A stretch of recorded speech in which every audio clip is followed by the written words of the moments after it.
السلام علیکم۔ 19 نمبر پہ پوئم ہے a man of words and not of deeds, یعنی کہ ایک ایسا انسان جو کہ صرف باتیں ہے، ناٹ آف ڈیڈس، یعنی کہ عمل کی اگر بات کی جائے when it comes to deeds تو وہ کیا ہے، بے عمل انسان ہے۔ تو یہ لکھا ہے چارلیز پیرولٹ نے لکھا ہے، اور اس کو ٹرانسلیٹ کیا ہے روبرٹ سیمبر نے۔ اور اس کا تھیم، اگر اس پوئم کے تھیم کی بات کی جائے تو یہاں پہ اس انسان کے بات کی جا رہی ہے جو کہ صرف بولتا ہے، اور when it comes to deed تو وہ کس طرح سے ہے، وہ یوز لیس انسان ہے، وہ لیزی انسان ہے، اور جب عمل کی بات آتی ہے تو وہ کیا نکلتا ہے، اس میں زیرو نکلتا ہے۔ اور یہ ایک ایسے گارڈن کی طرح ہے جو کہ فل آف ویڈس ہے، جس میں صرف جنگلی بوٹیاں لگی ہوئی ہیں، اینڈ وہاں پہ پھر اس میں پوئٹ اس کا کمپیریزن کہتا ہے کہ یہ اس طرح کی سچویشن وہ انسان پریزنٹ کر رہا ہوتا ہے جیسے کہ کوئی ایک یا ونٹر کا سیزن ہو اور اس میں سنو پڑی ہوئی ہو، تو جیسے وہ گارڈن یوز لیس ہو جاتا ہے، تو یہ انسان ویسا دکھائی دیتا ہے۔ پھر اس کے بعد پوئٹ کہتا ہے لائف جو ہے وہ سرٹن فیزز سے، ڈفرینٹ فیزز سے گزرتی ہے، اور الٹیمیٹلی اس کا ایک اینڈ آتا ہے، اور وہ اینڈ کیا ہے، اس انسان کی ڈیتھ، یا کسی بھی انسان کی ڈیتھ جو ہے وہ الٹیمیٹ اینڈ ہوتا ہے لائف کا۔ اسی لیے یہ ضروری ہے کہ انسان کو اپنے آپ کو انگیج رکھنا چاہیے کوئی فروٹفل ایکٹیویٹی کرتے ہوئے، اور زندگی کو پلیزنٹ بنائے اور یوزفل بنائے ہیومینٹی کے لیے بھی، نہ صرف اپنے لیے بلکہ ہیومینٹی کے لیے بھی۔ اور یہ تھیم تھا اس کا۔ مین آئیڈیا کی اگر بات کی جائے تو یہاں پہ پوئٹ ہمیں بتاتا ہے لیزینس یعنی کہ سستی کے ہارمز کیا کیا ہو سکتے ہیں، نقصانات کیا کیا ہو سکتے ہیں۔ پوئٹ کہتا ہے کہ انسان کو ٹاکیٹو نہیں ہونا چاہیے، باتونی نہیں ہونا چاہیے، اس کو کچھ عمل کرتے رہنا چاہیے۔ اور جو انسان صرف بولتا ہے وہ کس کی طرح ہے، گارڈن کی فل آف ویڈس، یعنی کہ خود رو گھاس جس میں اگی ہوتی ہے، جس کو کوئی فائدہ نہیں ہوتا، وہ اس گارڈن کی طرح ہے۔ اور جب اس کے اوپر برف پڑتی ہے تو یہ اس طرح سے دکھائی دیتا ہے جیسے کہ کوئی وائٹ پرندہ بیٹھا ہوا ہے، اور جب وہ پرندہ اڑتا ہے تو وہ ایگل کی طرح نظر آتا ہے۔ جب آسمان گرجتا ہے تو آسمان کیسے دکھائی دے رہا ہوتا ہے، لائک لائن۔ تو یہ ساری چیزیں کرنے کا بیسکلی بتانے کا مقصد یہ ہے، آسمان کا گرجنا یا برسنا، یا ایگل کی طرح نظر آنا، یا ڈور کا کریک ہونا یہاں پہ، تو یہ سارا اس انسان کا ڈر ہے، کیونکہ ریئل لائف میں اس نے کبھی ڈینجر کو فیس ہی نہیں کیا ہوتا، ایکسپیرینس ہی نہیں کیا ہوتا، اور جب اس کی لائف کا وہ اسٹیج آتا ہے جس میں اس کو مشکلات کا سامنا کرنا پڑتا ہے تو وہاں پہ وہ جواب دے جاتا ہے۔ اس نے ساری زندگی اپنی سستی میں گزاری ہوتی ہے، لیزینس میں، اور کوئی ایکٹ نہیں کیا ہوتا، کوئی ڈیڈز نہیں کی ہوتی، اس لیے اس کو پتہ ہی نہیں ہوتا کہ ان سے کیسے ہونا ہے اور ان سے بچنا کیسے ہے۔ تو ابھی اس کے سٹینزاز کی طرف آتے ہیں۔ اس کا فرسٹ سٹینزا ہے آف ورڈس، ایک باتونی شخص، اینڈ ناٹ آف ڈیڈ، وہ کیا ہے، بے عمل ہے، وہ عمل نہیں کرتا۔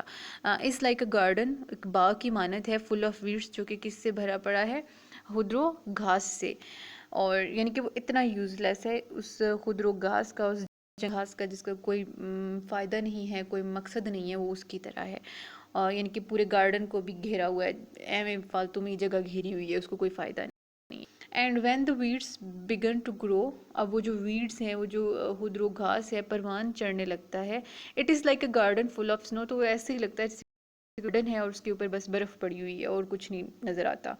اینڈ وین دا سنو بگنس ٹو فال، اور جب برف پڑنا شروع ہوتی ہے، it is like a bird upon the وال، تو یہ ایسے لگتی ہے جیسے دیوار پر پرندہ بیٹھا ہے، یعنی کہ دور سے ایسے ہی نظر آ رہا ہوتا ہے جیسے کہ کوئی پرندہ دیوار کے اوپر بیٹھا ہے، یعنی کہ بے معنی سی بات ہے، انسان کا ہونا یا نہ ہونا برابر نظر آ رہا ہوتا ہے۔ And when the bird away does fly, اور جب یہ پرندہ اڑتا ہے، it is like an eagle, ہے تو یہ آسمان پر عقاب کی مانند لگتا ہے۔ تو اس اسٹینزا کی اگر بات کی جائے، یہاں پہ پوئٹ موک کر رہا ہے، کس چیز کو مذاق اڑا رہا ہے، کس چیز کا، ان ایکٹیویٹی آف آئیڈل پیپل، وہ لوگ جو کہ کام نہیں کرتے، نکمے لوگ ہیں، ان کی بیکاری کا وہ مذاق اڑاتا ہے۔ سم ٹائمز ان کی ورتھ لیس ان ایکٹیویٹی کس کی طرح نظر آ رہی ہوتی ہے، وائٹ برڈ کی طرح جو کہ دیوار کے اوپر بیٹھا ہے، اس طرح نظر آ رہی ہوتی ہے۔ آگے اگلا سٹینزا ہے and when the sky begins to roar, اور جب آسمان گرجنا شروع کرتا ہے، it is like a lion at the door, تو یہ کس کی طرح نظر آ رہا ہے کہ جیسے کہ کوئی دروازے کے اوپر کوئی شیر ہے۔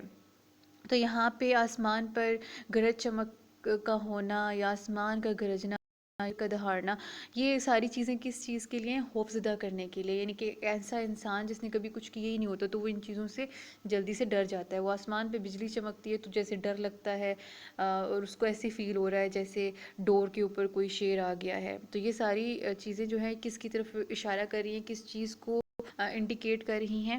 مشکلات کو انڈیکیٹ کر رہی ہیں. آگے ہے and when the door begins to creak, اور جب دروازہ ٹوٹنے لگتا ہے، اسٹک، اور یہ اس اسٹک کی طرح ہے اکراس یور بیک، جو کہ آپ کے بیک کے اوپر برس رہا ہو. یہ بھی اگین مشکلات کا ذکر ہے، میزریز کا ذکر ہے. میزریز آف لائف جو ہے وہ آپ کو اس طرح سے فیل ہوتی ہیں جیسے کسی نے بیمبو اسٹک سے آپ کو بیٹرڈ کیا ہے، جب لگائی ہے اس سے.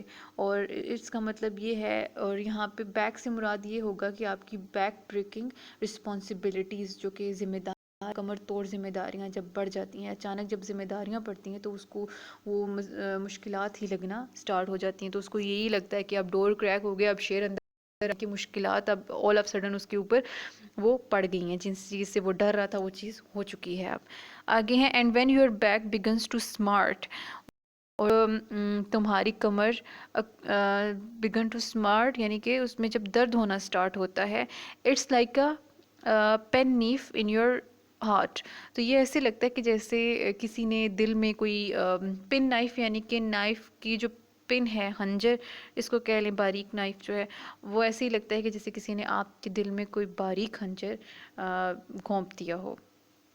تو یہ ایسے ہی نظر آتا ہے.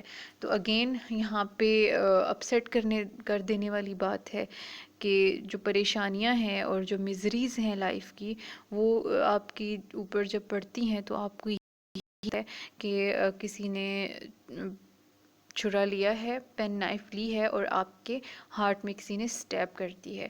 تو یہ اسی طرح ہے. آگے ہے and when your heart begins to bleed, اور جب تمہارا دل لہو بہانے لگتا ہے. اینڈ یو آر ڈیڈ، اور تم مر جاتے ہو. اینڈ ڈیڈ واقعتاً تم مر جاتے ہو. تو یہاں پہ پوئٹ کہتا ہے کہ جب آپ اس سٹیپ کو، کسی چیز کے سٹیپ کو اپنے دل کرتے ہو تو وہ آپ کی سول کو ہرٹ کرتا ہے. اور ہارٹ جب بلیڈ کرنا سٹارٹ کرتا ہے تو اس کا مطلب کیا ہوا کہ آپ کی روح میں زخم آ جاتا ہے. اور وہ جو روح کا زخم ہے، جو سول کا وونڈ ہے، وہ رزلٹ کس میں بن جاتا ہے؟ آپ کی ایونچولی ڈیتھ میں. اگین وہی چیز ہے، ایک دم رسپانسبلٹیز آئی تو انسان کو سٹریس ہو گیا، پریشانیاں ہو گئیں، اور اس کو ایسا فیل ہونا سٹارٹ ہو گیا جیسے کہ کسی نے خنجر جو ہے کر دی ہے، کوئی چیز سٹیپ کر دی ہے کسی انسان کی بیک میں یا ہارٹ میں. تو آل آف سڈن پریشانیوں کا بوجھ پڑ جاتا ہے اور وہ پریشر انسان برداشت نہیں کر پاتا.